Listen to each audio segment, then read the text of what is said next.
লক্ষ্মী পুজোর দিনকে নাড়ু হবে না সেটা হয় না। আজকে আমার মাও বানিয়ে ফেলেছে তার রান্নাবাড়িতে ভাজা গোটার নাড়ু। ভাজা গোটার নাড়ু ছাড়া যেন আমাদের লক্ষ্মী পুজোতে বেশ ভালোই লাগে না। আমাদের লক্ষ্মী পুজোতে এই নাড়ুটা বানাতে প্রথমে কিছুটা তোমাদের পাশে যে কোনো মিষ্টির দোকান থেকে না কিছুটা খোয়া ক্ষীর নিয়ে আসবে। সে খোয়া ক্ষীরের মধ্যে অল্প দুধ দিয়ে ভালো করে নাড়িয়ে চাড়িয়ে একটুখানি দেখো বেশ একটা ঘন ঘন একটা ক্ষীরের মতো হয়েছে। খুব পাতলাও রাখবে না, আবার সেটাকে শুকিয়েও ফেলো না, সেটাকে পাশে ঠান্ডা করতে রেখে দাও। এবার একটা অন্য বাটি নিয়েছি, সেখানে বেশ পরিমাণে 1 বাটির মতো তোমার ময়দা নিয়েছি। সেই ময়দার মধ্যে চামচ মেপে 2 চামচ তোমার চিনি দেবে। চিনির মধ্যে দেওয়া হলো বাকিটা ঘি 2 চামচ নিচ্ছি। এবার এটাকে ভালোভাবে হালকা হাতে নোয়াড়িয়ে চাড়িয়ে একটু মেখে নেব, যাতে সবটা ভালোভাবে মিশে যায়। দেখো এবার ওটা মাখার পর যে ঠান্ডা করে রাখা ক্ষীরটা ছিল, সে ক্ষীরটাও আমরা দিয়ে দিচ্ছি। তোমরা কতটা কি খাবে সেটা তোমাদের মতো দিও। আমি 3 চামচ ক্ষীর নিয়েছি। এবার ভালো করে দেখতে পাচ্ছ এটা বেশ একটা শুকনো শুকনো হয়ে গেছে।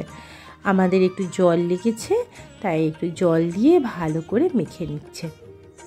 যদি তোমাদের জলের কোনো প্রয়োজন না পড়ে তোমরা কিন্তু দিও না। দেখো এবার পুরোটা আটা যেমন তোমরা মাখো সেরকম হয়ে গেছে। তুমি হাত দিয়ে একটু ভালো করে দেখে নেবে সেই মাখাটা যাতে একটু নরম থাকে। এবার সেটাকে ভালো করে ছোট ছোট করে আমরা গোল গোল করব। গোল গোল কেমন করে দেখো, একটু গোল গোল করে আমরা 2-3টে করে পুরো যতটা আমাদের ক্ষীরে ছিল পুরো গোল গোল করে আমরা এটা করে নিয়েছি। এবার একটা পাত্রের মধ্যে সাদা তেল গরম করে সেখানে 2 চামচ ঘি দিচ্ছি।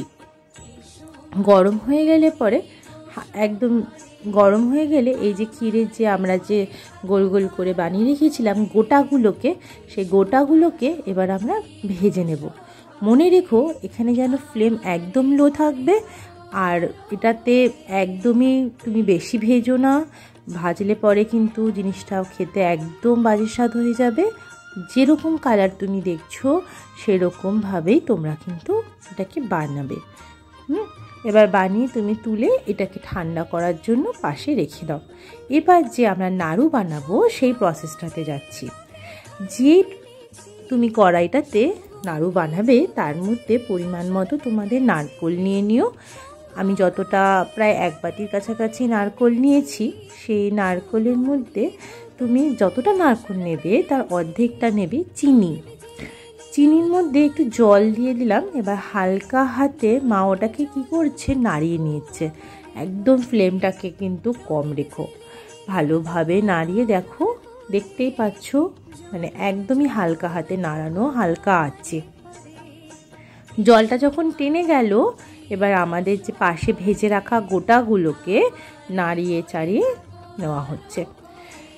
মাকে আমি বারবারই জানো তো বলি যে আমার এই নাড়ুটা না খুব ভালো লাগে। যখন সুইট ক্রেভিং হয় মাঝে মাঝে এই নাড়ুটা খেতেও খুব ভালো লাগে। যাই হোক, এবার পাশে এই যে ক্ষীরটা ছিল ওই ক্ষীরটাও আমরা কিন্তু কিছুটা এই নাড়ুর মধ্যে যে আসল যে পাকটা তার মধ্যে আমরা করে নেব। সেই তোমার গ্যাসের ফ্লেম লো, হালকাভাবে তুমি এটাকে এবার পুরো নাড়ুটার মধ্যে মিশিয়ে নাও। তোমরা যদি মনে করো সেখানে তুমি একটু ক্ষীর কম দেবে তাও দিতে পারো। যাই হোক, এর মধ্যে কিছুটা এলাচের গুঁড়ো নিচ্ছি আর 2-3 চামচের মতো ঘি নিয়ে ওটাকে ভালো করে আবার নাড়িয়ে নিচ্ছি। এবার ওটাকে ঠান্ডা করতে দেওয়া হলো। অন্যদিকে একটা পাত্রের মধ্যে আমরা কিছুটা ঘি মেখে রেখেছিলাম, আবার কিছুটা ঘি দিয়ে ভালো করে মেখে ওই ঠান্ডা হয়ে যাওয়া মিশ্রণটাকে ভালোভাবে গোল গোল করে তোমার হাতে যেরকম শেপ তুমি দিতে চাও দিয়ে গোল গোল করে তুমি পাতে সার্ভ করো। দেখো তোমার